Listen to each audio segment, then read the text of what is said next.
Good evening, dear friends. A very happy and warm welcome to all of you. It is really wonderful to see so many familiar faces from our weekly AuroYouth talks, along with so many new faces as well. We welcome you all. Gratitude and love to all of you who have joined to explore this beautiful journey of relationships with us.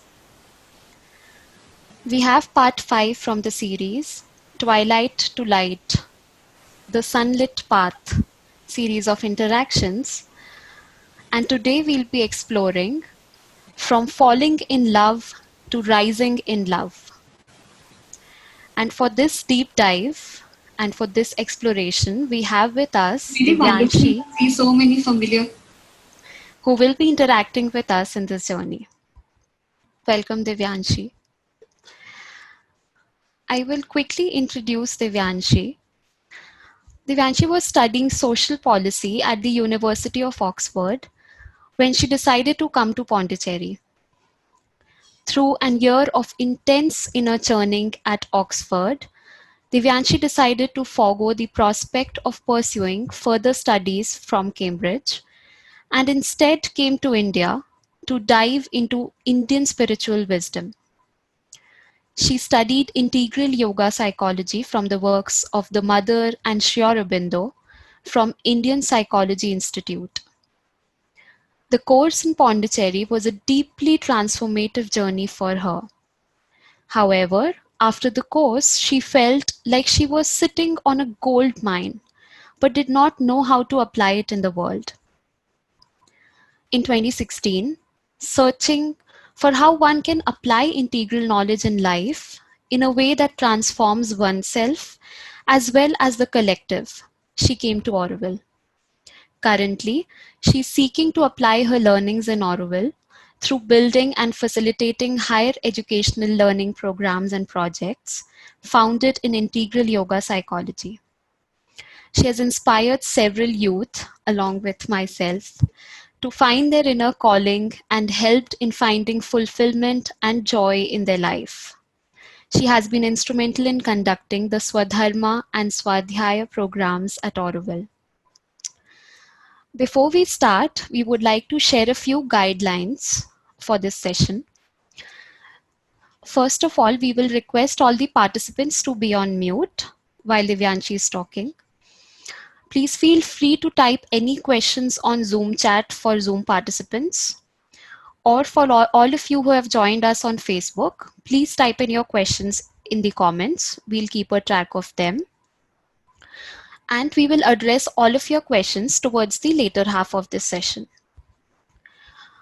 During the session, we will have some polls. We will request all the participants on Zoom to use the polling options that will be launched at the time the polling will go live. For the Facebook participants, we will request you to please share your responses as comments. Towards the end of the session, we'll be sharing a feedback link. We'll request you to provide your email ID in the same if you wish to receive the summary of this session and recording along with the future announcements. And without wasting much time, I would like to invite Divyanshi to take over. Welcome, Divyanshi.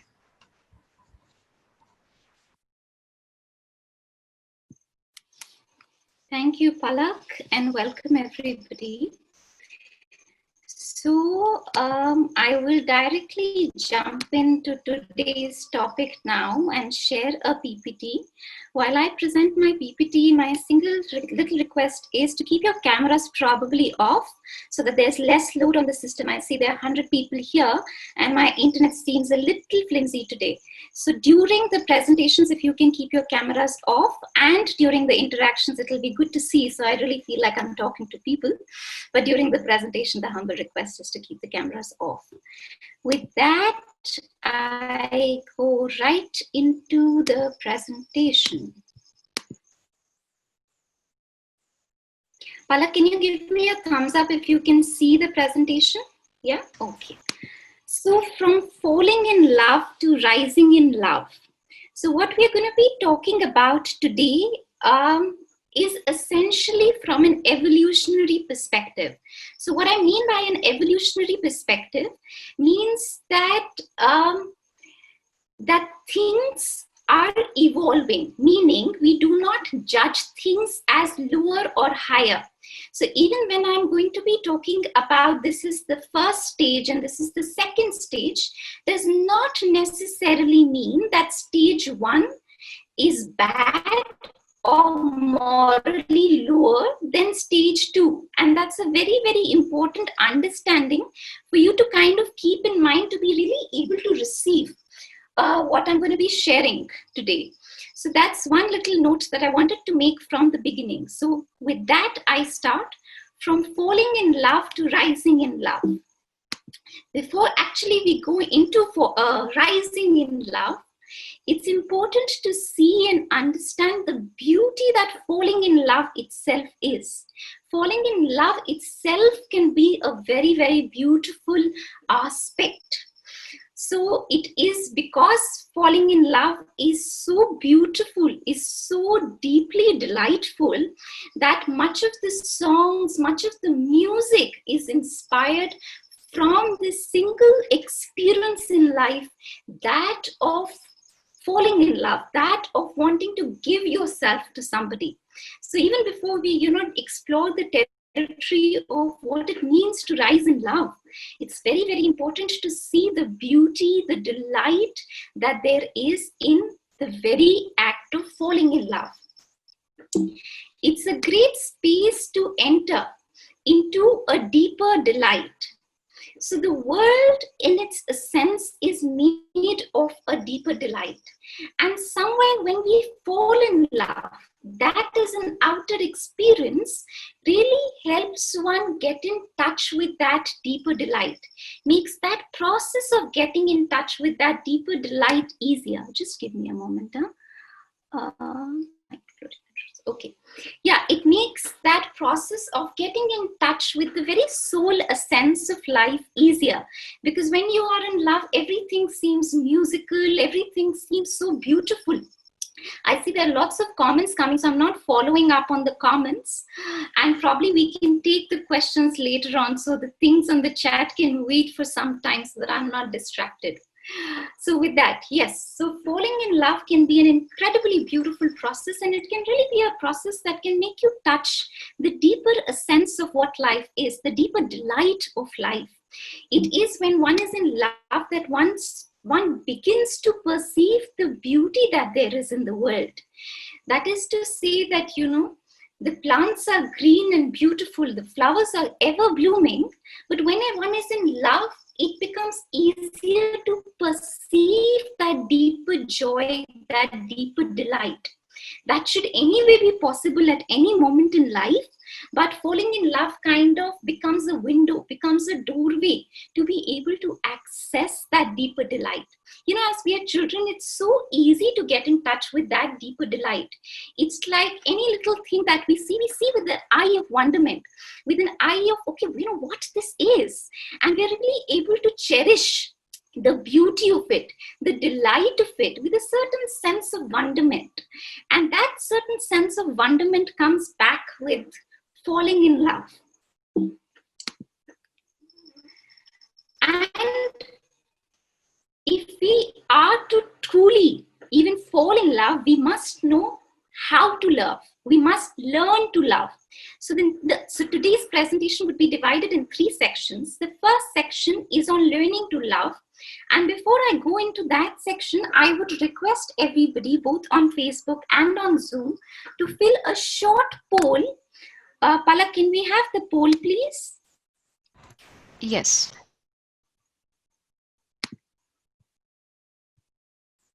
Yes, so the poll is live.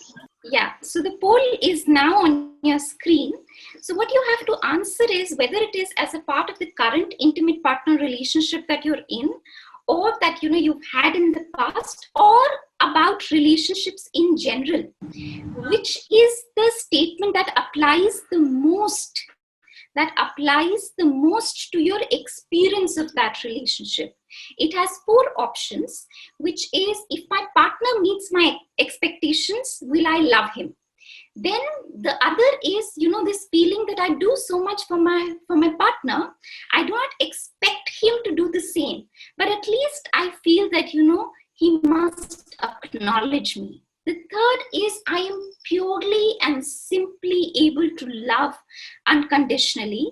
And the fourth is I love my partner, but my partner must also love me back.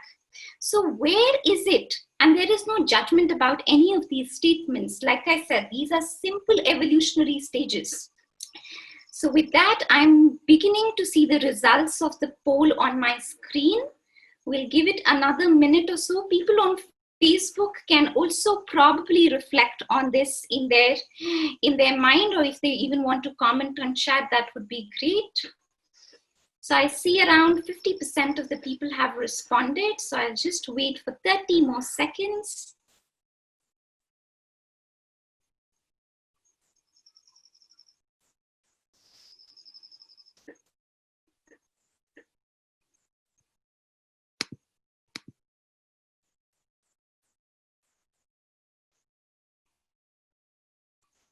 Okay, so around 74% of the people have responded. Okay, I'll wait. I see more and more people are responding. Okay, with 76, I think we have a rough idea now. So we have almost like an equal between the second option, which says, I do so much for my partner. I do not expect him to do the same, but at least, he should acknowledge me. And the other is 29% for I simply love my partner unconditionally. And the third, which has gotten 36% of the votes, is I love my partner, but my partner must also love me back. So with that, I guess we can end the poll for now, Palak, and we can move ahead with the presentation. So this gives us a good window into looking at where are we in our relationship. And the ideal, of course, is, and we've all grown up listening to this thing, we must unconditionally love, and that we must have no expectations in love.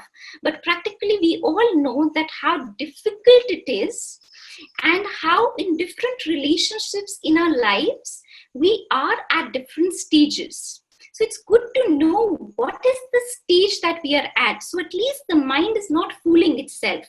It's not like I believe that, I am unconditionally loving, but, when a situation actually comes, that I feel a certain anger when the love is not reciprocated, or when, I make a lot of effort and I make this beautiful thing for my beloved on his birthday, and he doesn't acknowledge and appreciate. And I say that, I'm not expecting you to do the same for my birthday, but at least you must acknowledge. Now, that is an indication that it is not really unconditional till now. So it's good to kind of first be aware without a sense of judgment, without any sense of judgment, because all of us have an ego. It's not like, you're the only person in the world with an ego. All of us have an ego, and the usual mode of operation of the ego is generally transactional. So with that, I move on to the 4 stages in love. The first and the most usual one is transactional. It is the stage where one's emotional being is so scared, is so recoiled, that one can only be able to give love if there is an assurance that I will be loved. If only my expectations are met, can I even open my heart space and begin to give love? So that's the first stage.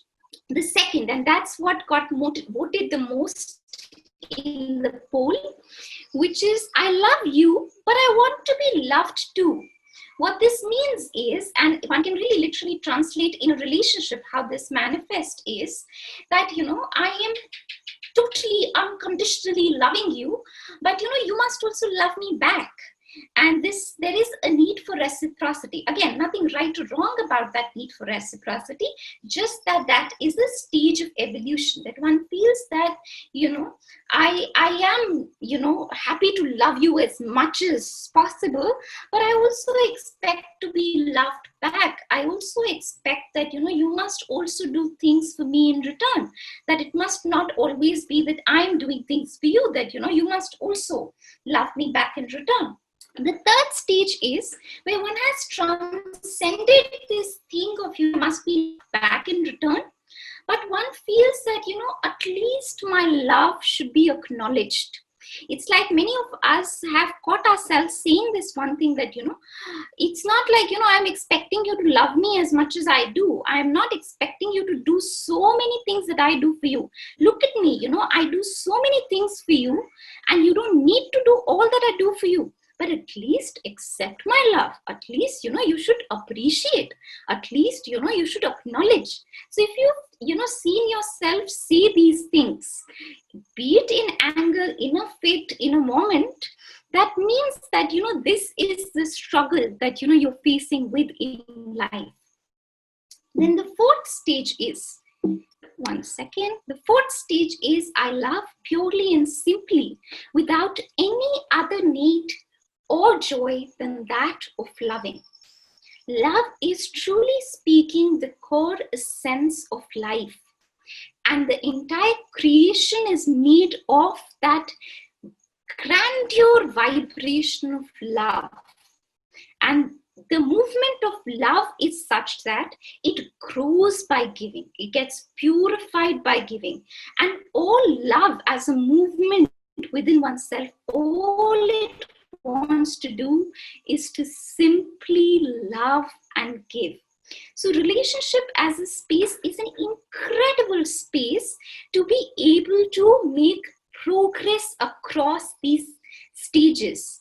And it's extremely important to be aware and to recognize what is the stage that I'm in. So at least, the mind is not fooling oneself. The other day I was having a conversation with a friend of mine who has designed this model for mapping one's consciousness. And we were like, okay, we can have this questionnaire on mapping one's consciousness before and after. And then as the conversation proceeded, what we realized is actually people in the beginning will have a higher score in terms of mapping their consciousness than people at the end. Whereas progress, or the definition of progress, says that it should increase, that they should be mapping their own self-assessment as if it's growing, their capacity to love is growing. But that the reason why the scores go down is because people's level of self-awareness increase. So in the beginning, as one is not aware, one is not used to observing the small little details in one's consciousness, as one is not used to observing all the little tiny movements in one's consciousness, be it in one's thought, be it in one's feeling, one lives under this very rosy, beautiful illusion that, I am unconditionally loving. Whereas that is really hardly the case. Stage 4 is really a very, very high stage to be at, where one has to a huge extent really abolish the ego. So many times, a lot of times, we are under this illusion that, we are unconditionally loving, whereas we are not. And there's nothing wrong with it. It's just a matter of how we are evolving. And it's better to acknowledge where we are at. Because next time that, I'm going to be like, okay, when I see myself say this thing, that, I love you unconditionally, but you must love me back, then I know that that's not unconditional, and I can catch hold of myself. And relationships, intimate partner relationships, are an incredible space for sadhana. It's an incredibly fertile ground for growing within. So with that, we come on to mapping the relationships a little bit. Relationships also, we are going to be exploring from a completely evolutionary perspective. And that perspective, which is that of stages. So unlike levels, can everybody please mute themselves? Yes, we are muting everybody. Yeah. Yeah. So the difference between level and stage is, so when you have levels, once you've crossed one level, you go to level 2. When you've crossed level 2, you go to level 3. But whereas what happens in stages is once you go from stage 1 to 2, you have to assimilate the stage 1. So it's not like, you cross a stage.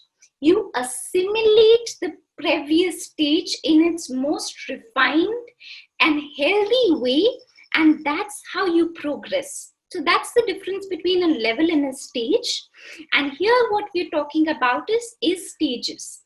So with that, I'm going to come with a mapping of the different stages in a relationship. And I feel this is incredibly important, even though, usually these stages are not very static. They're very fluid and they're very, very mixed. It's like they are really in conglomerations and amalgams. But it's still important to understand what these stages are, because in life, we grow up, listening to many assumptions about what a man-woman relationship is, what an intimate partner relationship is, what marriage is. And, we see certain things in Hollywood, certain things in Bollywood, certain things around ourselves. And we kind of get conditioned to assume a certain thing about what relationships are and what love is. And oftentimes as young people, we don't really discern, okay, what is a sexual instinct, what is love, what is romance, and how are they kind of coming together in my reality. So these are I feel very, very fundamental things to be aware of. Walking the path is, of course, another thing altogether. It takes a long time to really walk the path, and a lot of inner work to be able to walk the path, but at least to be mentally clear.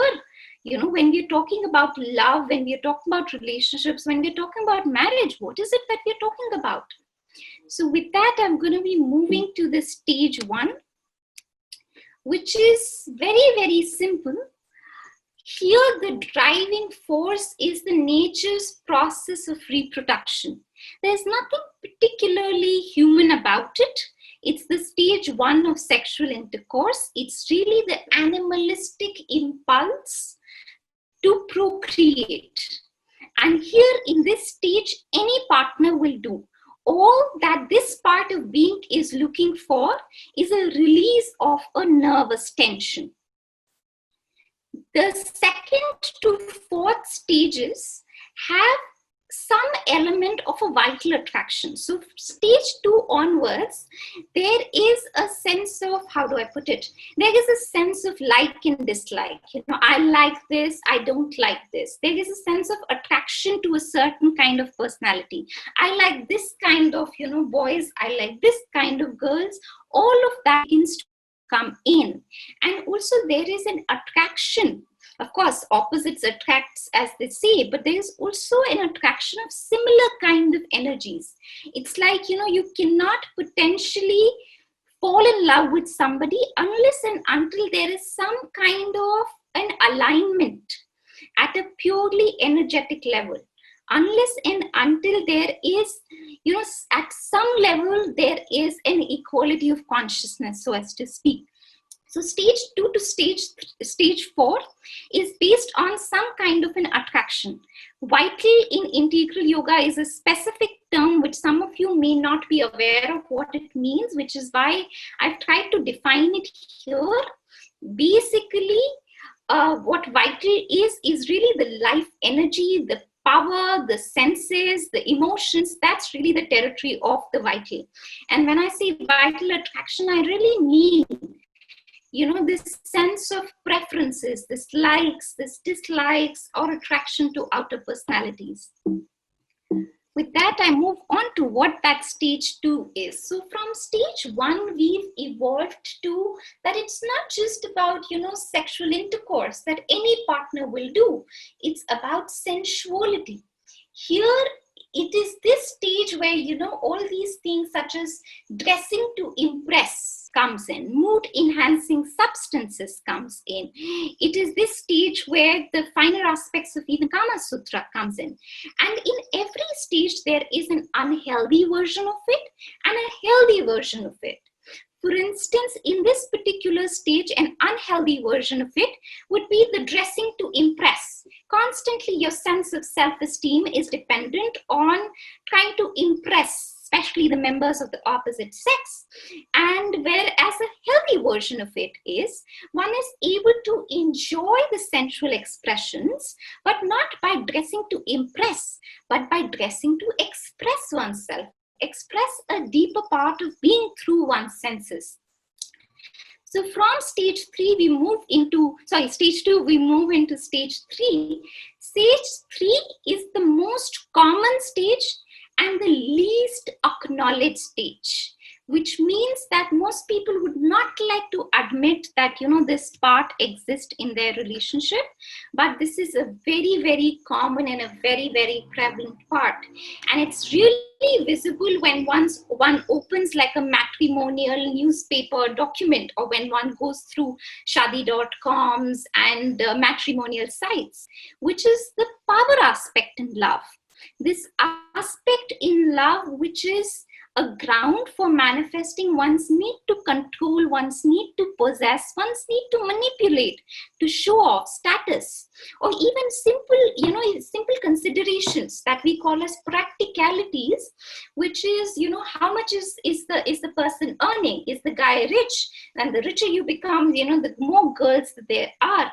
And as one kind of develops and move forward in life, often this comes in a very sophisticated way, but does not mean this part has been completely transformed. So this is the third stage, where love becomes a ground for possession, for domination, for control, and things like status, class, money becomes important. And the fourth stage is what most of the time we celebrate, but what happens is the first 3 stages are pretty much mixed with stage 4.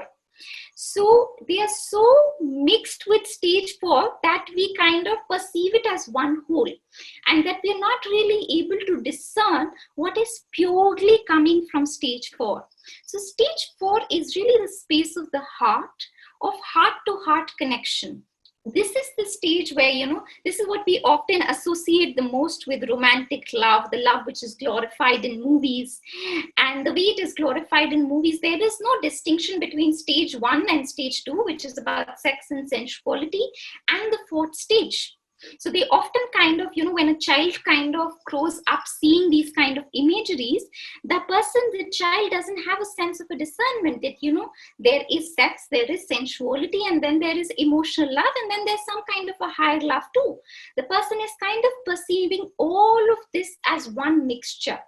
So what is stage 4 about? It is really the stage of emotional love. This is the stage where concern, where care, where compassion, where sharing, these aspects come in. This is the stage where, wanting to cuddle, that becomes more central and more important than sex itself. This is the stage where there is a greater emotional intimacy and closeness, and one is able to maintain a relationship in spite of physical distance also. This is the stage where one is looking for a longer term commitment, where one is looking for a wedlock, or one is looking for an emotional security, where one is looking for a lasting commitment and lasting love. And that is the beauty, so as to speak, of stage 4. And before we kind of move forward, one thing I wanted to say, so stage 5 and stage 6, so one of the common mistakes people make, and particularly if they get inclined to spirituality, they want to reach stage 5 and stage 6 quickly, and they miss out on refining stage 4. So it's extremely important to fully deepen and refine stage 4 before one prematurely, tries to kind of get to stage 5 or stage 6. So that's extremely important. Then stages are often mixed, and thus each stage needs to be purified in its own right before evolving to the next stage. I think this is a point that I made a couple of times, but I cannot stress it enough that most often than not, even though for the sake of a mental clarity, I've mapped it like that, it is not so linear. It is not so linear to say that, it's like tuck, tuck, tuck, tuck, tuck. No, these things are often mixed and each of them have to be refined. Which brings me to my next slide. It is better to refine emotional love than prematurely aim at stage 5 or stage 6 without being ready for it. So as now I'm going to be talking about stage 5 and stage 6, this is a kind of a disclaimer, because I often see that, especially young girls get really, they see that, oh, that's the ideal to be reached. Or even sometimes young men, they see, oh, that's a beautiful ideal. But what they forget in that process is first to fully deepen and refine the emotional space. And it begins with refining one's own emotional space. And that is really the window through which one builds a relationship. So with that, I'm going to be sharing about stage 5, which is where some kind of an alignment in ideas, which is believing in same things, and alignment in ideals begins to come into picture. That one is not just seeking something for one's own emotional security, one is seeking something more, something where, there is, at least at an ideological level, at an idea level, there is an alignment with the partner. That, if I am somebody who's looking to lead one's life in a way that I serve humanity, I'm somewhat looking that my partner aligns with those same ideals and those same ideas. So that's really stage 5. But it's still predominantly at a mental or at a work level that one is kind of seeking in alignment. A lot of intellectuals who are living for a cause kind of fit in within stage 5. But then beyond stage 5 is stage 6. And I often say that, till stage 5, these are like stages, but stage 6 is honestly a gift. So stage 6, where the partnership between a man and a woman, a partnership between two souls and two beings, is not a partnership which is meant for themselves. The relationship onto itself belongs to the divine. So it's not, the relationship itself is not for the two people who are in it to claim it. And it is meant for a higher work, it is meant for a higher purpose, and it is meant for a creative work.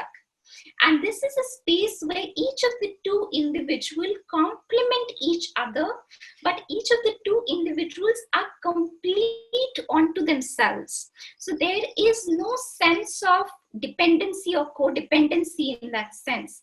Each partner is a fully individualized, blooming being onto itself, and yet the two people are able to come together in a beautiful complementary way for a creative higher purpose, a creative higher work.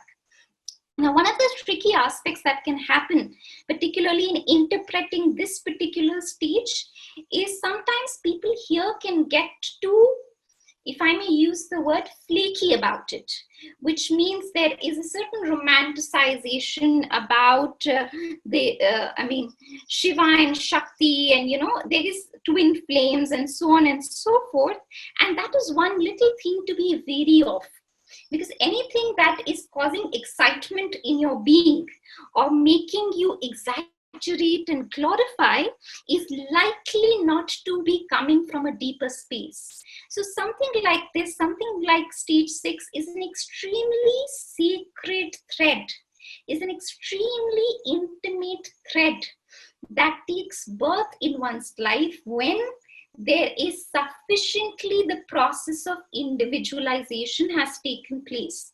So one of my humble requests would be that, if you can already see yourself struggling in stage 3, 4, 5, then not to even ask too many questions about stage 6, because that's honestly like a waste of time. It's very, very important to have a good base. And something like stage 6, as I said, is really a gift of grace. And with that, I move on. 1 second. Yes. So largely speaking, if one were to map all these 6 stages, it's a movement from the ego so as one travels through it.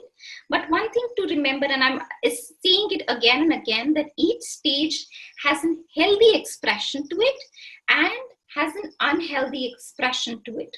There can even be, for instance, sensuality. There can be an unhealthy, unconscious sensuality, which is all about, like I said, where one's self-esteem is dependent on the others, where one is constantly kind of seeking to seek approval, attention, and the other is where one is able to celebrate the sensual aspect of being. So the two, there is a very thin line between the two, but there is in each of the stages, there is an unhealthy expression and a healthy expression. With that, I move on to the next slide. We go to the second pole. So in this, you can tick multiple aspects in your relationship that you've either had in the past or that you're in right now. What all do you look for? And you don't need to just choose one. You can be choosing multiple options, and the poll should be flashing on your screen. Palak, can we have the poll? Yes. Yep. So now it's on your screen, and people on Facebook can also probably be responding, or if not responding, at least, be contemplating on it or reflecting on it for themselves. So in your relationship, what do you look for the most? Is it sexual attraction, sensuality, social status, emotional intimacy, alignment in ideals, creative partnership for a divine work? And be very, very honest here. I'm not seeing the names, it's just for your own self-reflection. And it's good to acknowledge that, this aspect exists. And it could be that, one central thing that one is looking for in a relationship is alignment in ideals, but there is still a fair bit of, sensuality, good looks, whether the person is beautiful, or even social status, is a person having a certain degree or a certain class, or, these are things that we do look for, and it's good to be honest. Because if we can be honest, that is when, it can be a field of transformation and work. And that's where the journey kind of begins. If you're kind of being like, no, I don't look for degrees and I don't look for, these things, but somewhere, there is that part, then it will keep playing out, and it will keep playing out within the space of our relationships. So I see 58 out of 93 people have voted. I'll just wait for probably 30 more seconds. Divyanshi, can you read out the options for the people who are on Facebook? They will not be able to see the poll. Okay, so the options that are there is in your relationship, what do you look for the most? Sexual attraction, sensuality, social status, emotional intimacy, alignment in ideals, creative partnership for divine work. These are the 6 options that there are. Would request everybody to mute themselves. Okay, with that, yeah. So with that, around 74 people have voted, and I think we can end the poll here. The poll results are, much of the people in this room, they look for emotional intimacy and an alignment in ideals. And the third is 45% have also voted for creative partnership for divine work. And then, of course, there's sexual attraction, sensuality, social status. I'm very surprised, such a low score for sensuality and sexual attraction. But okay, with that, I'm going to be moving on. So the essential aspect is that we are looking for in this cohort, in this group, is emotional intimacy. And that's probably true for any group, If we were to have another 100 people, I'm also sure it would have been emotional intimacy. And this is one space where one really needs to work on, deepen, and cultivate to have a great foundation before building any kind of a higher relationship, based on any kind of a higher ideal, or based on any kind of an aspiration of a creative partnership for divine work. So the next what I'm going to be doing is, once again, I'm going to be presenting my screen, is I'm going to be running through 7 principles or 7 things that I've personally found extremely useful in cultivating emotional intimacy, in refining emotional intimacy, in making your relationship have a very, very solid foundation. It's really the fundamentals of how do you love. And I've kind of put it together as 7 different points. And I honestly think that, if as a child or, as an adolescent or a teenager or an adult, if I were taught these things, it would have been so much nicer to know that, that one can then have a clarity, at least a clarity of mind. Walking the path takes time, but at least like a clarity of mind. So how do you love? So with that, I'm going to be putting my first question out there, and you guys can be answering on chat. People on Facebook can also be answering on chat. What qualities in your best friend make you open up and share your feelings? Any best friend, be it, a friend, a mentor, a parent, whoever you consider as your best friend, what qualities in him or her really make you open up and share your feelings? So if you can just be putting some keywords on chat. Empathy is one keyword that comes. Understanding, truthfulness, caring, selflessness, trust. Openness, listening. So understanding, openness, listening, empathy, emotional connect, non-judgmental attitude. Understanding again, being there for each other. Care and trust. So I think we've got enough keywords. What I see kind of recurring again and again is when there is a sense of deep listening, when there is a sense of understanding, where somebody creates that space for you, which is non-judgmental, where the person is there to completely listen to you. That is what makes you connect with that person. So with that, I'm going to go back to the slides.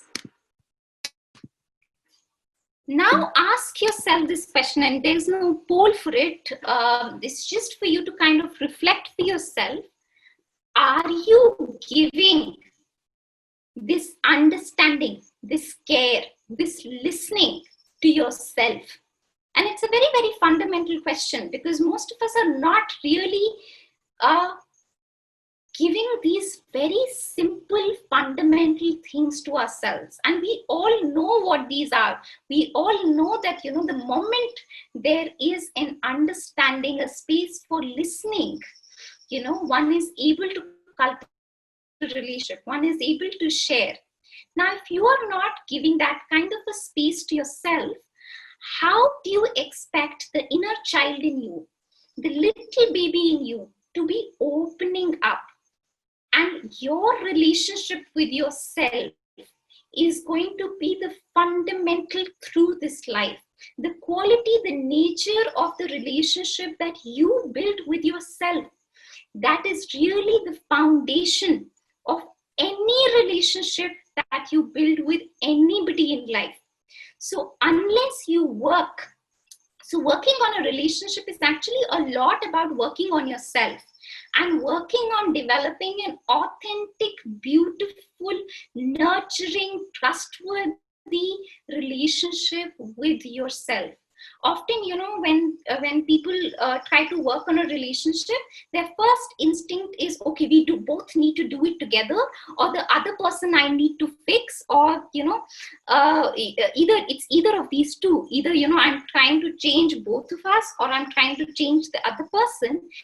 Whereas the fundamental thing through which you're going to be transforming the relationship that you're in is through your relationship with yourself. It is really the quality of your relationship with yourself that sets the tone of every other relationship in your life. So can you be your own best friend? And you know that all the qualities, that makes the best friend a best friend. So when you know these qualities, what is stopping you to develop or to be able to give these qualities to yourself.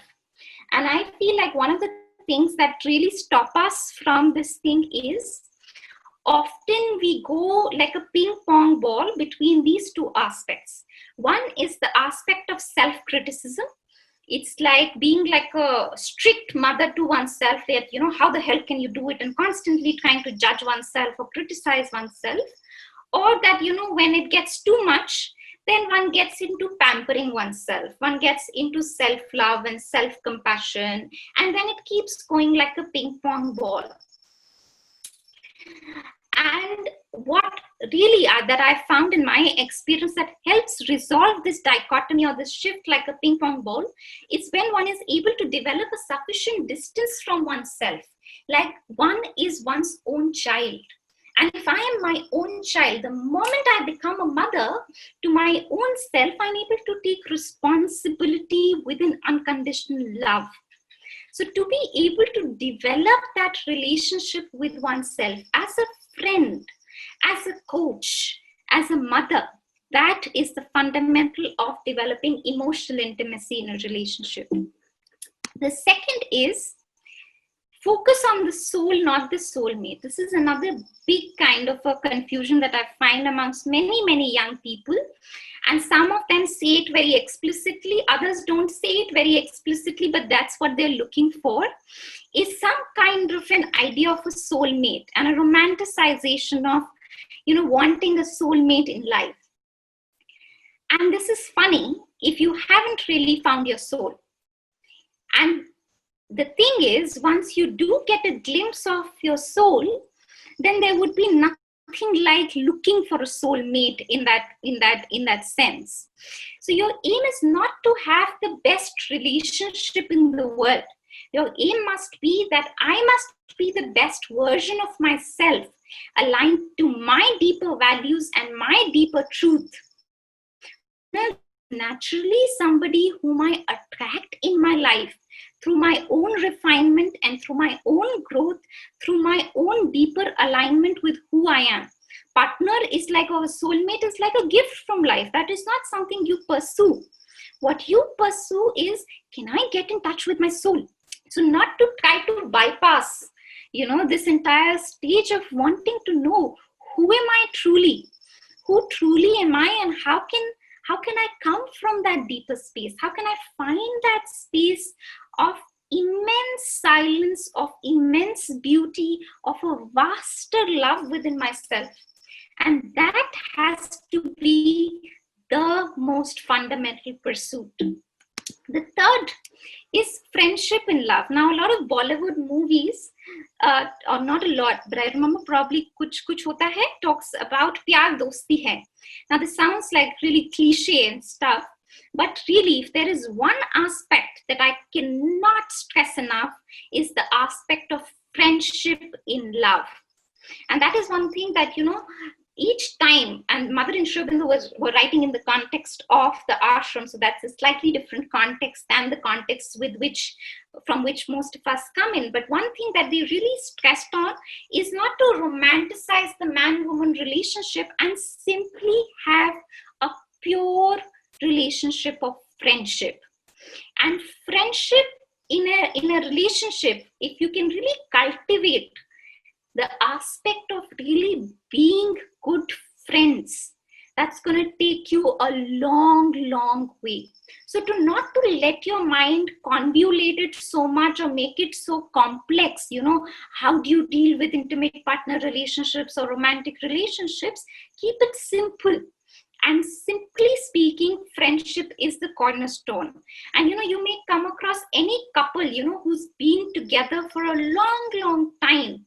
If you really see between the two of them, if there is something that is blooming, is a genuine sense of friendship. And in friendship, just like in any friendship, there is a lot of love, there is a lot of care, there is a lot of holding of space, a lot of understanding, a lot of trust that goes. So it's also important not to make it, it is something special, but not to make it like a exclusive speciality. treat it as any other friendship and deepen that friendship. The fourth is distance in love.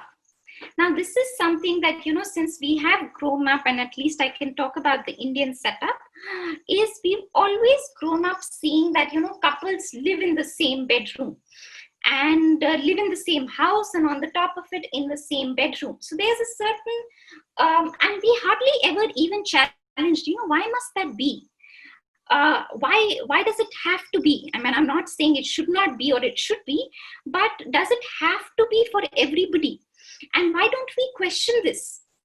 So one of the greatest things, especially, if you are one of those 45% of the people in the group who did really tick that, I am looking for a partnership which is meant for something higher, or even for those of you who are looking for a deeper emotional intimacy in your partnership, distance is must. Why distance is must? Because that gives each individual the space to individualize, to become the full potential and the full version of who I can potentially be. Of course, if that is not an aim in your life, if you do not want to grow within, if you do not want self-growth and self-development, then it's completely fine. But if you are looking for, how can I be the full potential of who I can be? How can I be, the best version of what I can be? How can I come from a deeper space? And how can I come from my quiet soul space, from my deeper essence? Then this point becomes incredibly important. Distance in love. It's like till the time there is the right distance in love, there is harmony, beauty is there. But the moment it is not the right proportion, it is not the right amount of distance, there are all kinds of boundaries being violated, one sense of individuality is lost, there is conflict, there is tension, and so on and so forth. It's like sugar is good or jaggery is good, but in your tea, it really has to be just the right amount. If you put too much of sugar, then you can't be drinking that tea. So having that right amount of expression of love, that right amount of distance actually makes the love really sweet. It's like if you are going on a date every day, then it's no longer special. But if it is really something special, it happens once in a while, there is a space created for it.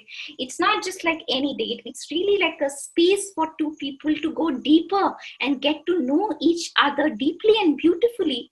It becomes such a sacred and a beautiful experience. So what do you say? Excess of any and everything, even of sweetness and the most beautiful things in life, becomes jarring. Only when it is in the right sense of proportion, that it has the right sense of sweetness to it.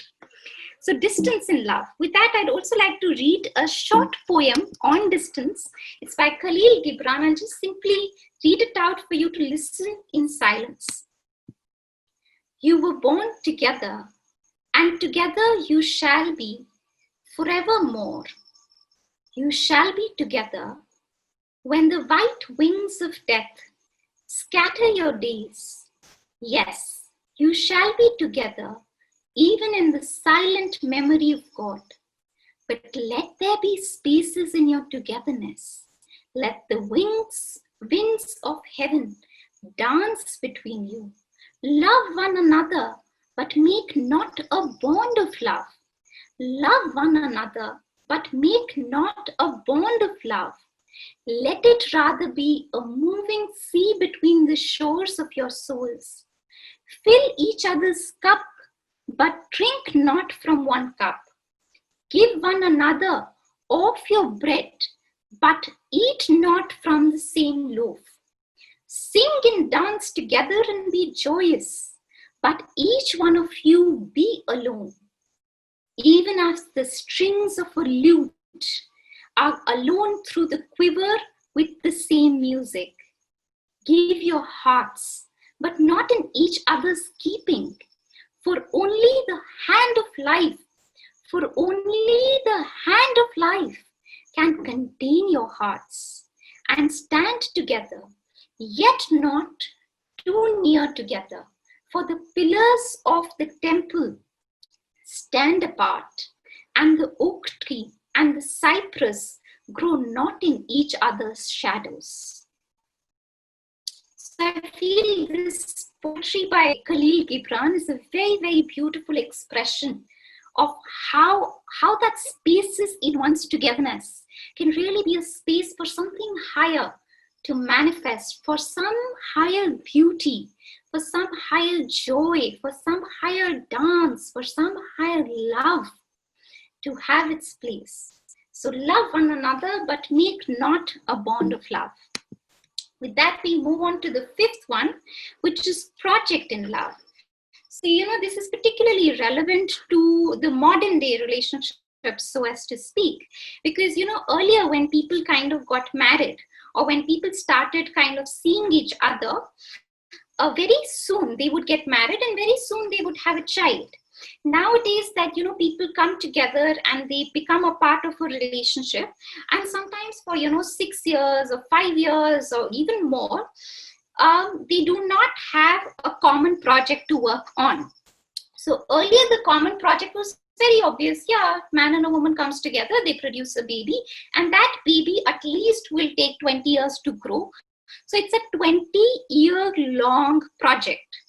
Now, because that common project is not so much of a priority and doesn't come so early, and many couples are even choosing not to have children, then what is the project in love? I mean, till what time can one simply keep, praising each other, rubbing each other's ego, saying nice, good things about each other, and saying, you're so beautiful, you're so awesome. Till what time can one do that? And there are two people's energies. In what form are they coming together? That becomes then a very, very critical thing. Otherwise, that, one begins to actually fight, and a lot of conflicts and all these things begin to enter that space between two people. So what is the project in love? So in a simple way, it could be, things that two people love to do together. It could be simple things like painting or meditation or hatha yoga or gardening. So really, in a relationship, try to do things together, and or cleaning the house, because these are spaces of having a common task or project together where two people's energies are getting poured and merged. And of course, if in some way through volunteering, through any kind of work, if you can work together, so much the better. And I mean, this is not like in a relationship, you don't mix up work, right? And that's like, you keep your personal life separate from your professional life, whereas that may completely be okay, but it need not necessarily be professional work. It can be any work, any passion that the two of you have. How can you make your energies come together for something which is beyond the two of you, for something which is higher than the two of you? That's really the fifth point. With that, I move on to the sixth point, which is freedom in love. So this is something that we all love in love, which is to have freedom. But the key here is to give freedom. Actually, to be able to have freedom in love, the thing that matters the most, the thing that transforms the most, is to be able to give freedom. So one can only begin to work on having freedom in love and in a relationship is by beginning to give that freedom, the freedom for the other person to be, to live the life to one's own full potential. And freedom is not the freedom to, follow all kinds of impulses that are coming in one's being.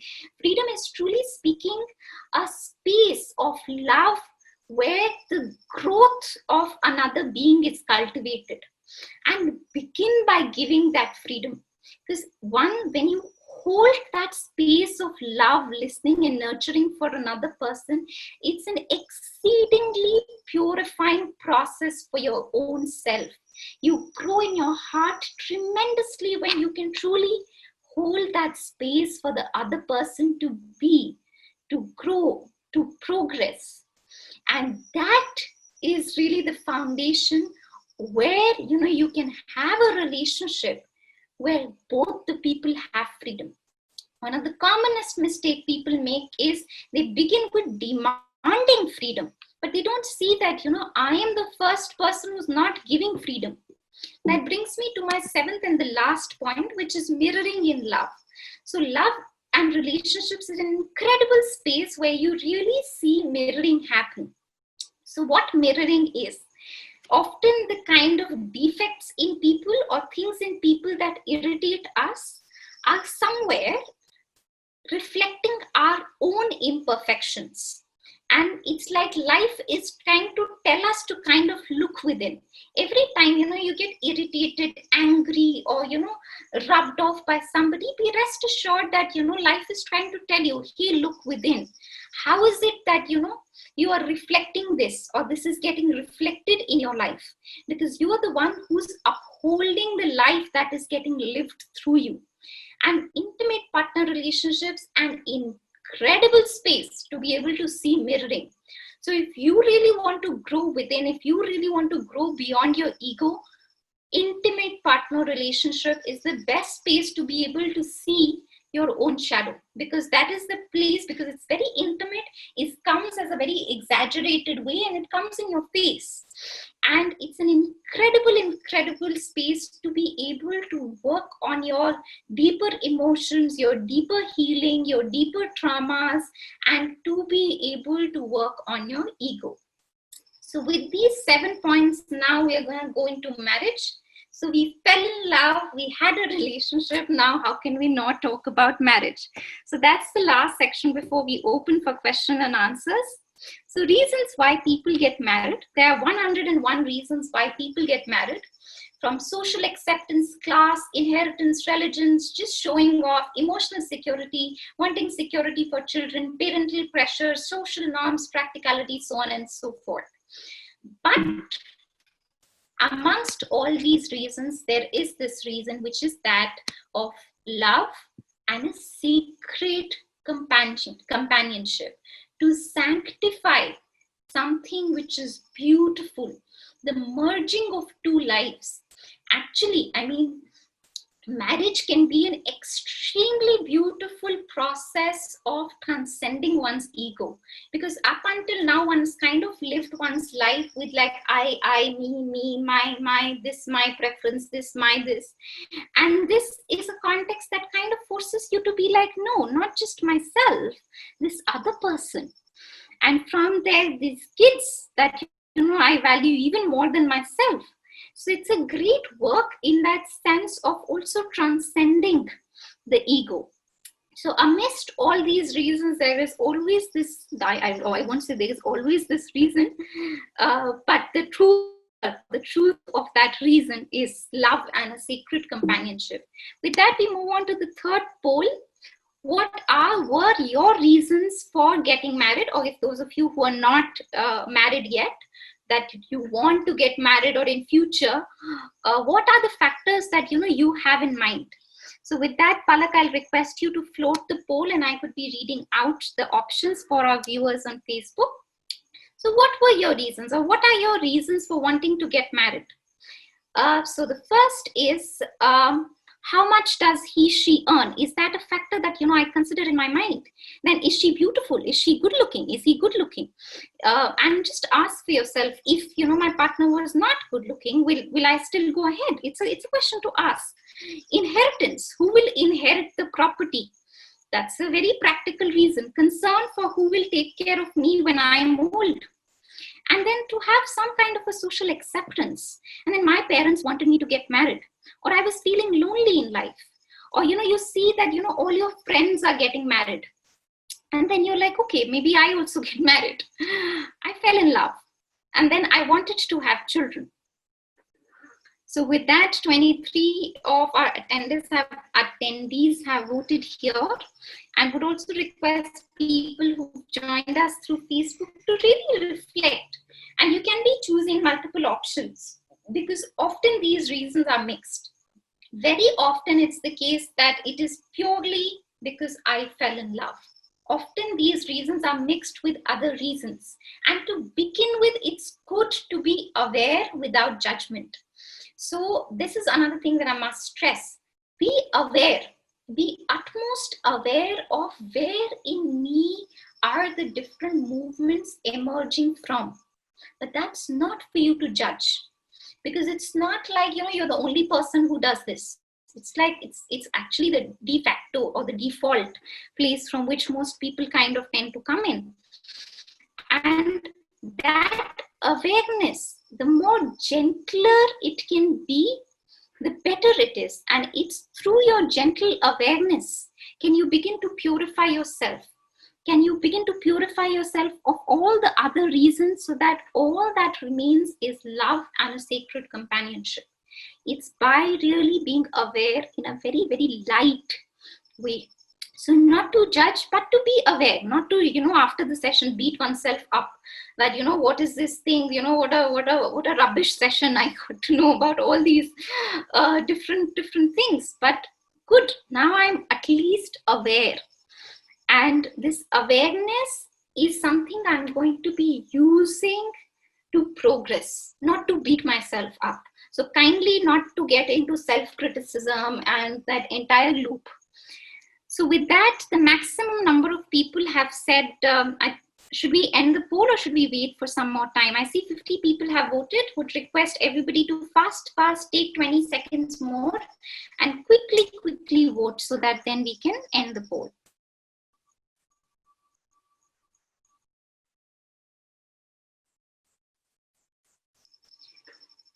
Okay, so I think, Palak, we can be ending the poll now. I think sufficient 65% of people have voted, which is a good enough sample. So yes, most number of people have said that somewhere in marriage, the essential aspect was that of love. And that aspect was often mixed with these other impetuses, these other movements within oneself, whether it is to gain social acceptance or to have children, begin to see all your friends are getting married, or you're feeling lonely. So it's often mixed with all these reasons, but there is, for most people, at the essential core of it, the aspect of love. With that, I'm going to move ahead in the PPT. So since most of us now kind of have said that love is, in one sense, really at the core of marriage, then one must also know what marriage is. And funnily enough, I find it really funny when somebody says that I got married, as if marriage is an event. In many ways, it is an event, because there is a movement there is a moment in the sacred history of things where you sanctify something, where you give your commitment. But what marriage has become is really like synonymous with wedding. So marriage is not wedding. Wedding is a social event that happens. That too, in the earlier days, it was never so much of a social event as much as it was really a sacred, intimate event wherein people were called in order to bless. And really this is like a new stage of my life, and I would like to have my loved and my near and dear ones to be able to bless something which is extremely private, intimate, sacred, like a flower bud. So your marriage does not happen on the day of your wedding. Your marriage begins on the day of your wedding. So when you say, I got married, technically, it is not correct, because marriage is a process, and you are with every passing day getting married. Or are you getting married? Because it could have been that 20 years ago, you got married or you got wedded, but no longer are you getting married with this person. So marriage truly is a deeply sacred, intimate process of abolition of the ego and of sadhana. It's a deep process. So first is to change one's worldview, to at least begin to see marriage as a process. And I felt that, more young people knew of this, or, I would have known of this, in the sense that, for a long period of time, I kept thinking of marriage as wedding. And marriage is not wedding. Marriage is a lifelong process that requires work. Just like, if you want the flowers in your garden to bloom, you've got to put the right soil, you've got to water it, you've got to put in hours, you've got to put in time, you've got to put in money, you've got to put in energy, you've got to put in, some mulching, and, you've got to be doing all of these things. But we take this particular space for granted. It's like our professional life that requires work. And in fact, very funnily, professional life is all that we call as work, but relationship and marriage is hard work. It's a process. So what that process is has been very, very beautifully kind of encapsulated by the mother, who's the founder of Auroville and the spiritual collaborator of Sri Aurobindo. And I'm just going to be reading it out. It's okay. It's completely okay if you don't understand, what this process is, because it's what she's written is extremely, extremely deep. And it takes time for one to kind of understand. But the reason why I still wanted to share it is for you to kind of get a sense that, marriage is a process and what that process is. So with that, I'm just simply going to be reading it out. What is marriage? To unite your physical lives, your material interests, to become partners in order to face together the difficulties and successes, the defeats and victories of life. That is the very foundation of marriage. But you already know that it is not enough. To be united in your sensations, to have the same aesthetic tastes and enjoyments, to be moved in common by the same things, one through the other and one for the other. That is good, that is necessary, but it is not enough. To be one in your deeper feelings, to keep a mutual affection and tenderness that never vary in spite of all the blows of life and can withstand every weariness and irritation and disappointment, to be always and on every occasion happy, extremely happy, to be together, to find in every circumstance tranquility, peace, joy in each other. That is good. That is very good. That is indispensable, but it is not enough. To unite your minds, to harmonize your thoughts and make them complementary, to share your intellectual preoccupations, discoveries, in short, to make your sphere of mental activity identical through a widening and enrichment acquired by both at once. That is good, that is absolutely necessary, but it is not enough. Beyond all that, in the depths, at the center, at the summit of the being, there is a supreme truth of being, an eternal light, independent of all the circumstances of birth, country, environment, education. That is the origin, the cause and the master of our spiritual development. It is that which gives a permanent direction to our lives. It is that which determines our destinies. It is the consciousness of that we must unite, to be one in aspiration and accession, to move forward at the same pace, on the same spiritual path. That is the secret of a lasting union. So I feel with that beautiful note, I will end. And even if, you feel that, some of us may be really connecting to this ideal and we feel, okay, this is a beautiful ideal I want to aspire for in life.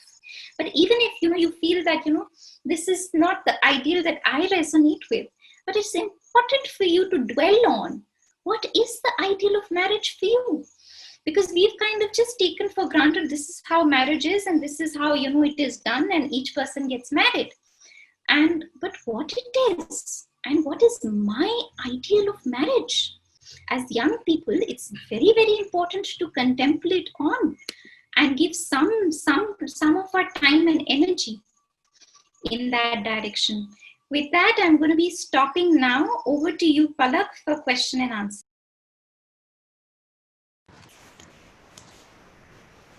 Thank you so much, Divyanshi. This was really, really insightful and really, really pertinent for a lot of us. And as we were going through the questions and comments, I think a lot of us were able to relate it, the way we look at relationships and what are those specific things that if we just change our perspective little by little, how beautiful these very relationships can turn into. Really, really grateful to you from all of us, all of the participants. We will request all the participants, if possible, to please switch on your videos. It will be really good to see you as we are talking and interacting so that it feels like we are together in a room and interacting. So before moving on to the questions and question and answers, I will quickly share the feedback form. And in case you would want to receive announcements for a series of talks that we'll be holding every single Sunday, you can share your email IDs. In case you have any additional questions that we are not able to cover as part of today's conversation, you can share your questions as well. Further, if you wish to receive the Facebook link, Instagram link, wherein we do all our announcements as well as the recording of this particular session, it will be shared with you over email as well. So we'll recommend that you share your feedback with us. You can also share any suggestions with regards to topics that you would want us to cover moving forward. For the next 2 months, we have on every Sunday an interaction planned that will be covering topics like willpower, living in the present, the importance of now, Indian culture, etc. In case the announcement does not reach you, you can go to the Facebook page of AuroYouth and you will find the Facebook video live and you will also find the Zoom link there. With that, we will take 2 minutes to fill in the we will request to please fill in the feedback form. We will not be able to take your email IDs from the chat, so we will recommend quickly taking 1 minute to fill in the feedback form, wherein you can share your email ID to receive updates and receive everything that I just mentioned.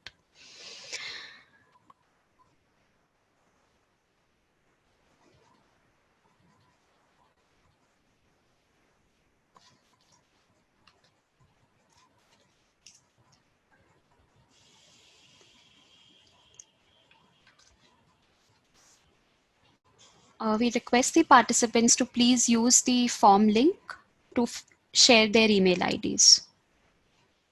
That way it will be easier for us to add your email IDs to the database.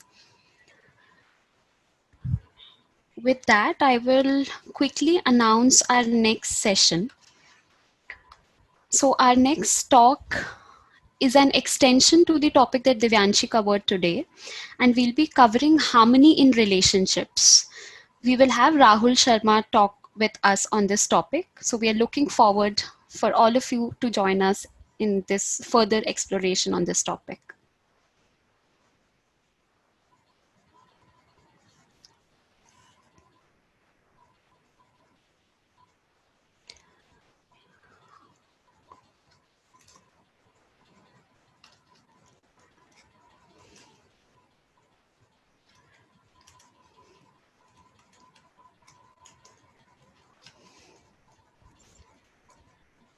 Thank you everyone for sharing your feedback. You can just open the link. I'm sharing it one last time. And then over to Harshita for question and answers. Right. So the first question, Divyanshi, is from Rosaline. So she wants to know whether there is any link between age and fulfillment of the stages which you discussed with respect to the evolutionary stages of love. Because due to the fact that when people are 20, they think more about sex and they don't really have got their own ideology that may come after experience. And if there is a linkage, then she also wants to know whether there is an effect of age on marriage. What is the difference if we get married at 20 or if we get both married at 30 regarding the stages? What if both the partners have got different ages, and is there a link again between age and stages? So thank you, Harshita, for that question. If I understood it correctly, it's about the relationship between age and the different stages of the relationship, right? So one, to begin with, I could be 20 and you could be 5. You could be like a little child. But how do I know that, in how old are you when I accumulate all your previous births? So we are just talking in age in terms of the chronological age here of the body. Whereas inside of ourselves, there are different parts of being. And actually different parts of being are of different ages and they are at different stages. And that evolution gets carried forward from one lifetime to another lifetime. And so it's not so much in that sense about chronological age as it is about the different parts of being and the stage of development that the different parts of being are at. And that's the more critical part, so as to speak. It's like some of us live through our entire life unconsciously, whereas some people, even at a very young age, are able to have a calling for something higher. And of course, one can enter in a relationship, one can enter into marriage and completely do the business as usual. Nothing wrong about it. But there is somewhere within us an aspiration, to make it more harmonious, to make it more refined. And that isn't in that sense particularly associated with age. What is true to a certain extent is, as young people, particularly as young men, the mastery over the sexual impulse, that's incredibly important. And nobody talks about it. But it's an incredibly important space to refine the space of an intimate partner relationship. How do you master your sexual energies? How do you refine that? Because if you do not work on that, there is quite a bit of, practically speaking, a confusion between what is love, what is romance, and what is sex, because it's like a drive and it comes and it overpowers you, and when by the time it's at an expression stage, you don't know what is what. So one of the things, especially as young people, and both men and women both, is how do I master the sexual impulse? That's an incredibly important space. First, of course, for those of us who are aligned to some of the other kind of spiritual path, somewhere kind of look at, okay, I rid myself of the sexual impulse, or how can I completely purify of myself of it? But even before that, can I, if that impulse is there in me, can I make it more purified? And to begin with, one is the very presence of the sexual impulse. So that's where things like physical exercise really helps. But also in the process of something like a sexual intercourse, can that process itself be refined? Why does it have to be crude or animalistic? Can that process be beautiful? Can it be refined? Can it happen in the context of a deep and meaningful love? So even when the sexual energy is there and it's really like a horse, can I tame that horse? If I'm not at a stage where I can completely let go of it, but can I use it as an instrument of something higher? Even simple things like, how is it that I touch when I'm cuddling? I'm talking a little bit about private things, but yeah, how am I touching when I'm cuddling? How is that feeling of it? It's like, one can be, it's the act remains the same, even the act of food for that matter, right? Everybody eats, you eat, I eat, but can I eat it consciously? So till the time that part is there, can I make it more conscious? That's what I meant, that, each of the stages have to be refined. Till the time that stage is there, instead of shunning it off or suppressing it, you try and refine it. And of course, when you can transcend it, you transcend it. But till the time it's there, you incorporate it as a part of life and make it beautiful. That is what is all life is yoga. No? You bring beauty, harmony, depth, a context of love, an intimacy, a sweetness, a gentleness in everything. So that's one part which I feel is related with age, but otherwise. Okay, thank you. I think, yeah, that answers the question. The next question is, if there is friendship and love, what is the difference between friendship and love? Very good question. My short suggestion would be to keep focusing on friendship and let life reveal what is a relationship, what is the true relationship. That is, here we're talking about somewhere the context of intimate partner relationships, right? So what is the truth of a true man-woman relationship or an intimate partner relationship? You let life teach you what it is. Because if you are going to hang around too much around it and going to exaggerate and romanticize, then you're going to kind of not leaving enough space for something of the higher to emerge. Because then you're going to kind of try and fit things in a template. So focus on friendship and let life teach you what is the truth of a true intimate partner relationship. Another thing I wanted to mention is, so the word love, that's a very, there are a few words which are very tricky. Let's put it like that. One word, of course, is nature, because everything goes under that word. Then another is divine. And the third, I would say, is love. Because what do we mean when we say love? In its highest sense, love is really the essence of which the creation is made of. And all relationship does is very readily puts us in touch with the delight of which the existence is made. Simply speaking, love is the dynamic movement emerging from a deeper delight.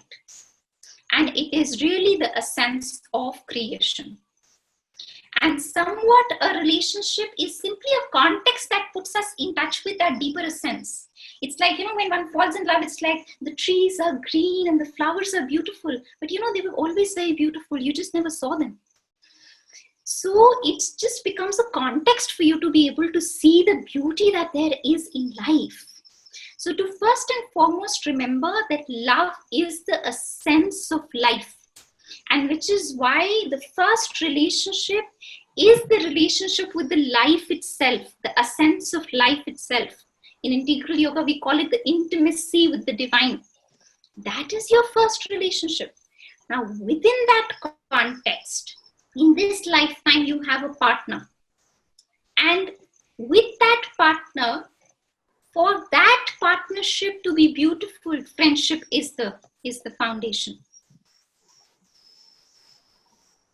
These are very subtle things, and life will kind of teach you, because we already know too much about love. That's our problem. It's not like we don't know. It's like we know too much. It's more of when we drop, okay, what this is, then we allow, okay, what is this? Yeah. So the next question is it necessary for one to go through all the stages of love which you had mentioned? So, see, all of us have different parts of being. These stages coincide with the different parts of being as mapped by Sri Aurobindo and the Mother. So what is necessary is to refine all these parts of being, is to refine one's body, to refine one's senses, to refine one's energy, to refine one's emotions, to refine one's thoughts. And these are the 5 elements which all of us have, around which the stages have been mapped. until the time we have these different parts of being, all these parts have to be refined.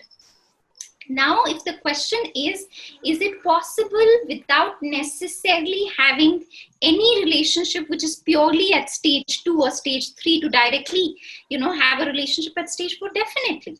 Because like I said, you don't know which is across lifetimes, which stage of life that, you are at. So definitely it is possible.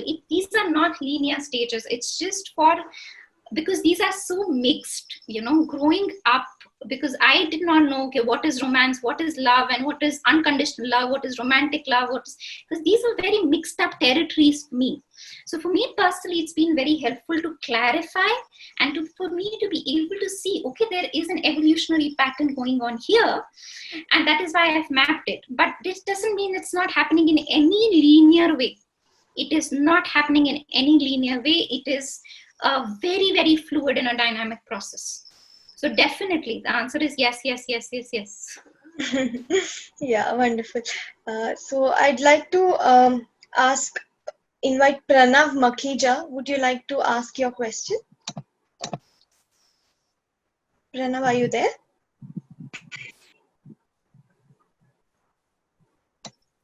Hello, am I audible? Yes. Yes, Pranav. So we can't see you. Yeah, go ahead. Hi, Divyanshi. Thank you for the insightful interaction. Um, so my question is that you mentioned that if someone has had troubles like with the first 4 stages in the past, it is better to not focus on stage 5 and 6.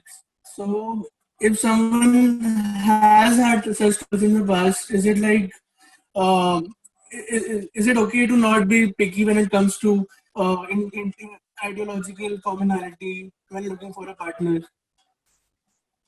No, you definitely be picky, because all you need is one person, no, in life. So you be as Yeah. picky. Yeah, you be picky. No, that's not what I Yeah. meant. So. Yeah. No, go ahead. But if someone, if I develop feelings for someone who is very similar to me when it's to ideologies, so is it okay to have a relationship with her? Yeah, that's completely up to your choice. Then, yeah. It's a very sweet question and a very sweet way of putting it. But I would just wanted to take this as an opportunity to kind of clarify. So what I meant is not that, if you do have a very living aspiration in your heart, that you do want a partner who can somewhat align with your ideals, and you're still not kind of refined in, say, sensuality, or you're still struggling in the emotional space. I'm not saying not to go for, that. What I basically meant is, particularly with respect to stage 6, sometimes it becomes like glorified. And what happens is one misses out on having a reality check in terms of where I truly am in my being. So one is like, in my aspiration, I might want, okay, I want this, and Shiva Shakti relationship, or, a lot of these kind of things. That is where I'm kind of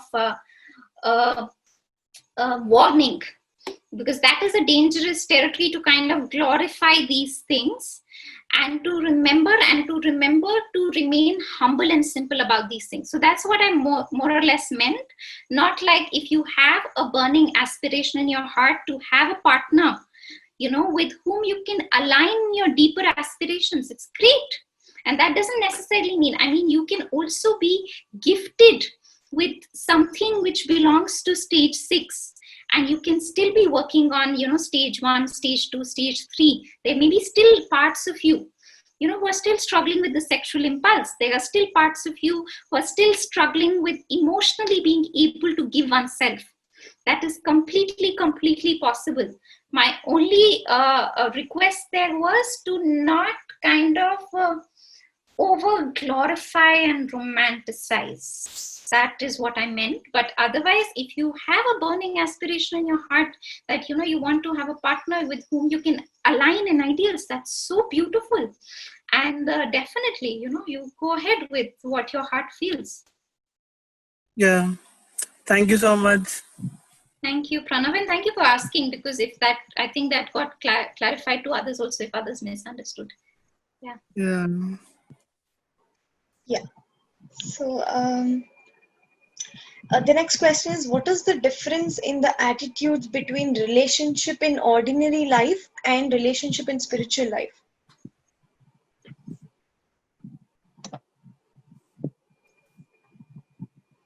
So the first aspect of, so first I'll come up with a similarity which is there, which is a very important similarity, which is that of friendship.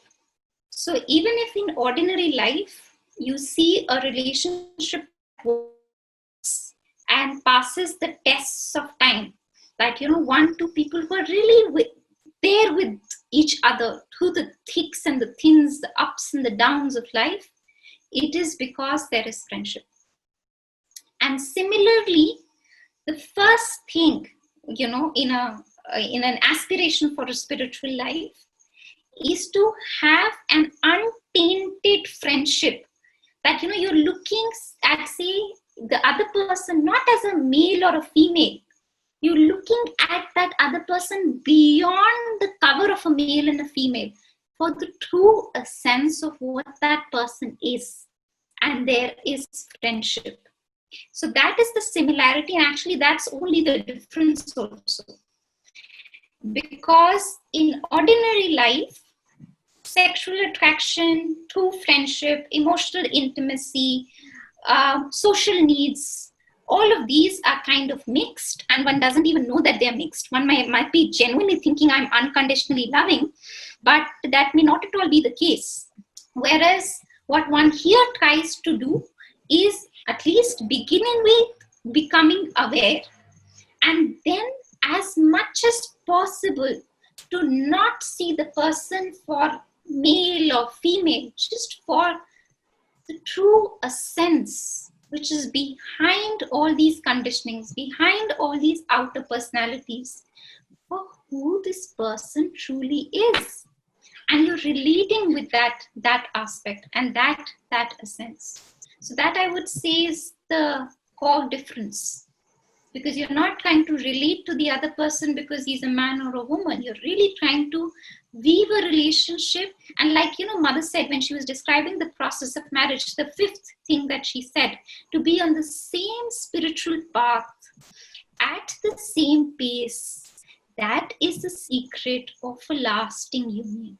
To be able to relate to that deeper essence, and to be able to relate to that deeper essence, another main difference which is there is, I'm a little wary of using the word spiritual life, because I see it as a preparation towards a spiritual life and not a spiritual life just yet, is essentially that the first relationship is the relationship with life, with the divine. It's like when Khalil Gibran says, no, that the hand of life, that's the let the hand of life do its thing in the space between two people. So your first relationship is not with your husband or your partner. That's not the center of your life, and would never be. The center always and always remains the divine. The relationship is only a space, a context to give expression to that love and to grow within and to grow on the journey. So it's one, the context of blooming oneself, allowing another person to bloom, to learn about love, and to really, be so full of love through the relationship that it overflows to everybody else. So an ordinary relationship is that, you feel so much in love. For instance, if I am in love with Harshita, I will put her on a pedestal and it will become exclusive, and it's she who's the center of my life. Whereas here, my relationship with Harshita actually allows me not to ignore other people or prove that Harshita is better than other people, but to be so much more loving to other people. That this is a context through which I can source a deeper universal love that allows me to be more loving and more universally loving towards everybody. So these are a few differences of sorts. I'm sure there are more, but I think we can go to the next one. All right. So the next question is, are there any healthy habits that lead to Harshita, your evolution? hand hung on my. Yeah. Am I audible? Yes, yes. Now, Are there any healthy habits that lead to evolution of love in an existing relationship? And what's the relationship between love and marriage? Like more or less into one. yes. Okay. First, we'll take the first question. Remember the 7 things I mentioned? That 7 principles are really the ground for healthy practices. So one of the healthy practices that I really feel that, as couples do something together. That's a very healthy practice. Do something healthy together. Do something that is aligning with your deeper aspiration together. Whether it is volunteering in an old age home, whether it is gardening together, growing vegetables together, anything under the sun where you can get your energies together for something which is not you, which is not just about buttering each other's ego, which is something beyond the two of you. So, it's not because I'm a workaholic that I'm saying this. I genuinely see that this is a great, great thing that, one can have in a relationship, and particularly the 21st century relationships. Because more and more, it's not like, you're not having a child in a year's time. Most people at least are not. So if you do not have the common project to work on, honeymoon period will come and then it'll fizzle out, and then you're fighting and all these things are kind of going on. So you do need something that can occupy your energies in a way that they come together in a meaningful way. So that's one healthy habit, I would say, that is really, really the cornerstone. And of course, there are very obvious ones that everybody talks about, which is that of healthy communication, empathy, and all of that. But I think I don't need to mention this. Internet is full of all those kind of things. I wouldn't kind of go in that. But the other thing that probably I can mention, which is I feel like a special thing that comes from Sri Aurobindo and the mother, is just this thing that my first pursuit in life is to build an intimacy with the divine, is to build an intimacy with the soul of life itself. It is like through that divine love can a relationship, or any relationship, can become beautiful. It can become like a beautiful blooming ground. Because what that allows you is to not have a sense of possession and ownership. Because the moment in a relationship a sense of possession and ownership comes in, there comes attachment. And attachment in the beginning is very beautiful. A sense of bonding together, lovey-dovey and everything. But that is really how the degeneration process starts. And in no time, what you are landing up with is depression. And you did not know how from attachment, you went all the way to depression. It's like it happened like that. No, it happened actually very, very systematically. Because of that sense of attachment comes a sense of jealousy, comes a sense of fear, comes a sense of insecurity. And from there, it begins to kind of degenerate. So to nip it in the bud, so to not have a sense of attachment, and that, every spiritual school has been talking about detachment, it's a big thing, right? But often what happens is when you're trying to detach, it's like, you're trying to be like, no. And the more you do no, the more it comes closer. So what incredibly helps in actually cultivating a sense of detachment is to attach yourself to the divine. So if your heart really feels like attaching, because there's a joy in attaching, then might as well attach to the highest, the largest, the most beautiful that you know of. And for some of our audience members who kind of finding the word divine a little abstract, I completely understand. And it may be an abstract word for you right now, but just the delight which is there in the flower, the beauty which is there in the sky. So whatever it is that, you can connect to, that kind of gives you a sense of something which is beyond, gives you a sense of something which is a deeper delight. You can begin with considering that as the divine. And through that, you begin to develop a relationship with that. And through that, you begin to weave a relationship. So the first and the foremost, healthy practice is to build a relationship with the divine. Now, in terms of practices that can be done on a daily basis, is to take up actually anything which is done with an intention of bringing the true, good, and beautiful can become a practice. So, say brooming your room, but brooming your room with an intention of purifying oneself, or creating a small flower mandala on a daily basis in your home. It's an incredible way of tuning into the frequency and the vibration of delight, beauty, and love. Now, these are things that generally we don't find it as related. What is she talking about? She's supposed to talk about relationship and empathy and communication. She's talking about making a flower mandala. How the hell will that help a relationship? It will. It will help because that will really help expand your heart. And it's like the moment your heart is expanded, and your heart can expand when you do any practice with an intention of bringing love, beauty, and delight, with an awareness. And the moment your heart is expanded, it's so natural for us to love. It's like love is really our second nature. It's very easy to love. It's actually very difficult to hold on to a grudge. It's like you really have to constantly go on and on in your mind, and then it takes a lot of work and effort to actually hold on to a grudge. To love is very simple. And it will become so natural the moment your heart can get expanded. So do practices in your daily life that can make you connect to the deeper delight and love in the impetus, in the essence of life itself, that can make you build a relationship with life itself, build an intimacy with life itself. And that is a doorway through which it will become very easy. In your love space also, then it's like very difficult for the ego to come in. Because if you're so full of delight, it's like, ego aaya, chala gaya, it's okay. But if your heart is itself narrow, and from that narrow space, you're trying to do all kinds of communication, empathy, non-violent communication, all of it, these are great techniques. But it's all going to fall flat if your heart is still narrow.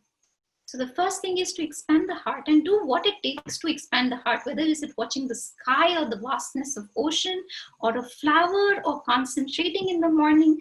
Do what it takes to expand your heart, because an expanded heart can do nothing but love. Love is natural to the heart. It's the Swadharma of the heart, and it knows how to do it. It will do it. You don't have to do anything, but you have to create space for it to love, because all it knows is to love.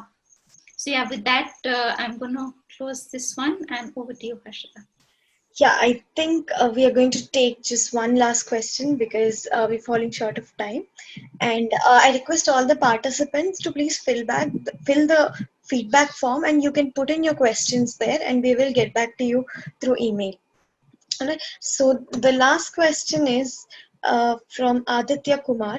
There's a huge loss of self-worth when one faces rejection, and it takes effort to build it back up. So how can one not be scared losing it again and proceed to a new relationship? That's a very good question. But before that, Harshita, when you had asked me the last question, there was a second part to that question. No, it is just now coming in my mind because I became so passionate. Love and marriage. What is the relationship between love and marriage? That was the question. I think that is what I kind of tried to answer through the presentation. So marriage, can I also take a moment to kind of respond to that, since that question kind of came in? Yeah. Marriage, one is confused with wedding, which is a social event. But marriage, what it truly, truly is, one is a process of a deeper communion with another soul. And that's a deeper process. And that is what Mother tried to kind of step by step kind of lead us through. So, and marriage is also referred to the moment where, you feel like that, I want to give my life to this person. Or, I want to, spend the rest of my life with this person. So it's a very sacred thing when that happens in your life, that you really feel like that, with this person, I would want to spend the rest of my life. It's a very, very sacred moment. So marriage for me is also that sanctification of that. And the other is the marriage is a process. But what it is confused with is being a social event with all these other things of pre-marriage shoot and God knows what under the earth that goes in the name of marriage. And so that's one thing. Love is the true essence of creation itself. And in marriage is only a context for that love to be pursued, because there are 1,000 and gazillion and infinite contexts where you can cultivate and pursue that love. And marriage is one context where that deeper love can be pursued, can be learnt about, and can flow in both. So marriage is a context. Love is all that there is. So with that, I'm going to go to the other question about self-worth and rejection. It's a very, very good question, because as young people, nobody taught this in school, no? What will happen when the heartbreak will happen? Nobody taught this thing to us. And then it's like, it just like life comes and it's like, you know, what do I do? You know, and especially if I have not even told my parents that I'm in a relationship, I can't even tell that, you know, relationship is also gone. Like, I have not even told that I'm in one now, so it's gone also. So what do I tell and who do I go to? And nobody knows. And even when you go to friends, they would like to cheer you up, but cheering up is not enough, because something very fundamentally is hurt and is broken. So it's a very, very important question. So when there is a sense of when there is a sense of rejection, there is a hit on one's self-worth. The only, I mean, quote unquote solution, for the lack of a better word that I can think of, is to use this opportunity of a heartbreak to expand your heart. Because often the nature of the heart, or the vital being in us, or the high vital being, the emotional being in us, is such that the moment that there is a hurt, it becomes like, it cringes, it becomes smaller, it wants to protect itself. You know, this is the movement, it recoils. And when we are on this path of, you know, a greater and a greater love, of moving towards divine love, we have to use this as an opportunity to grow in love, to not let the heartbreak make us recoil, but make it as an opportunity where I can learn. And can I love greater? Can I love more? Can I love more deeply? So of course, one is not to take that rejection personally, because people reject, or people say things, or people judge because of their own limitations of the mind, body, emotions. It's nothing to do with you. So it's the other person's story. If whatever is the judgment or whatever, it's the other person's story. It's nothing to do with you. But what you can do is to expand your sense of self. If you're going to perceive yourself as a narrow little person who can be victimized, then that is how you will forever remain, as that narrow little person who can be victimized. But no, you have to take this as an opportunity to say that I refuse to be this narrow little self, that I will expand my heart. I will use this opportunity for a greater love. And that is another very beautiful thing, to have beautiful closures in life. Because most of the time when in a romantic relationships or an intimate partner relationship, a breakup happens, it's like it happens in a very rough way, and then you don't talk to each other. And it's like, it's in fact considered a normal thing to be saying my ex is like that, my ex is, you know, like make a bad person out of that person who's gone in your life. Remember, at one point in time, you were all flat on your feet for this person. You were all going gaga, gaga, gaga. This is best person in my life. You know how he smiles and how beautiful it is, how compassionate he is, how loving he is. You know, you could only see that side of him. Now the breakup has happened. Now suddenly the norm has become such that you have to make a demon out of the person. No, why do you have to make a demon out of that other person? That is still the person. At some point in time, you have to respect your choice enough to say that if I chose somebody, then the person must be decent. Only that is why I was going gaga over this one person. No, at one point in time. So to have like good closures is another very important aspect. That when a heartbreak happens, to be able to still hold the other person with love. And first, like most of all, not to have your self-worth dependent on this space. This is not the space for you to kind of source your sense of self from. This is not the true space from which you should be sourcing your self-worth in the first place from. So if that has happened, then it is a kind of an indication for you to reflect on, why am I sourcing my sense of self-worth from this place? Why am I having this sense of being incomplete? No, because I am complete, I am whole.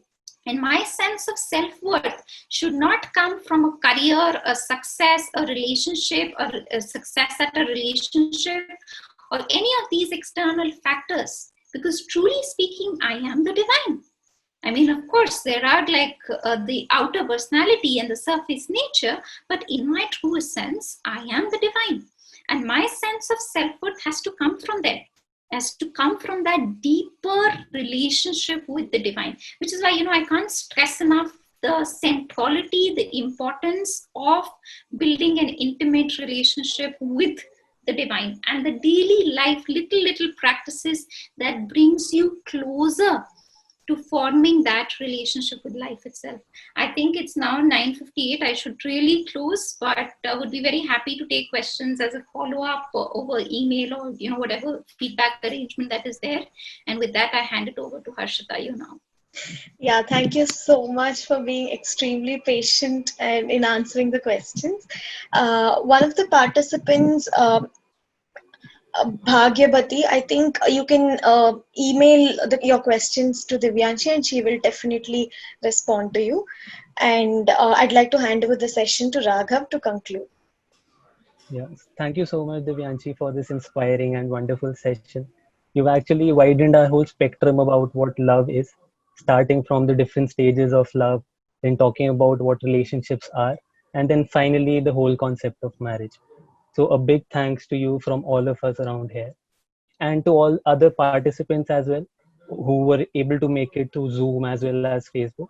We definitely thank you for taking out your time and would want you to join our other sessions as well. So thank you everyone.